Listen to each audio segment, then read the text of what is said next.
Pressure doesn't just test leadership, it trains it.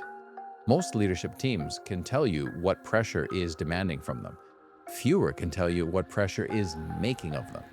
If you've seen leadership teams look completely functional from the outside while becoming increasingly dependent on behaviors they never meant to make central, one person's steadiness, another person's speed, someone else's ability to soften tension, or the principal's willingness to keep closing uncertainty, the school keeps moving, but the leadership range narrows. Pressure rewards whatever restores movement. A decisive response, a softened message, a quick operational fix, or someone stepping in quietly can all be useful in the moment. The risk begins when the same behaviors keep being rewarded until they become the team's default pattern. And once a pattern works, the team can start calling it culture. The danger is the repetition. The team may still be caring, committed, and highly capable, but pressure keeps rewarding the behaviors that restore movement, even when those behaviors narrow interpretation, reduce candor, or concentrate responsibility in predictable places. The question is no longer simply, how much pressure are we under? The sharper question is, what is pressure training us to repeat? Staff do not experience the values on the leadership team's planning document. They experience what the team repeats under pressure. They experience whether decisions travel clearly, whether tension becomes discussable, whether uncertainty is named cleanly, and whether leadership feels coherent or fragmented.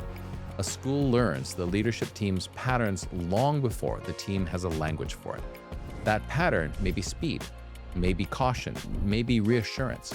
It may be private carrying. It may be dependence on the same 2 or 3 people to keep everything steady. Whatever the pattern is, it teaches. It teaches staff what kind of truth travels. It teaches people where pressure goes. It teaches the organization whether leadership is collectively held or privately absorbed. This is why coping deserves examination. Coping can protect the day. Repeated coping can define the culture. Leadership archetypes give a team a cleaner way to see what pressure is doing, not personality, function. What kind of leadership is being overused? What kind of leadership is being borrowed from the same person? What kind of leadership disappears when urgency rises?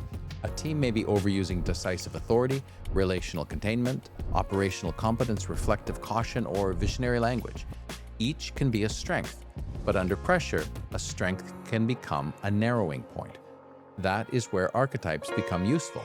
They help a team move from "who's the problem" to "what is our leadership system doing under pressure?" That question changes the room. It gives the team a way to talk about imbalance without turning the conversation into personal critique. In Leadership Archetypes work, the movement is simple to name and demanding to practice. See yourself. What does pressure make more automatic in me? See your team. What do we become when pressure rises? Then decide how you lead together. Because pressure will keep asking your team to become narrower than its values. The question is whether your team will keep treating that narrowing as the cost of the job or make it visible enough to lead differently. Now, the leadership pressure diagnostic is for teams who can feel that something in the pattern deserves attention but need a more precise way to name it. It creates a focused room to examine how pressure is shaping behavior, alignment, relational load, decision-making, and collective leadership.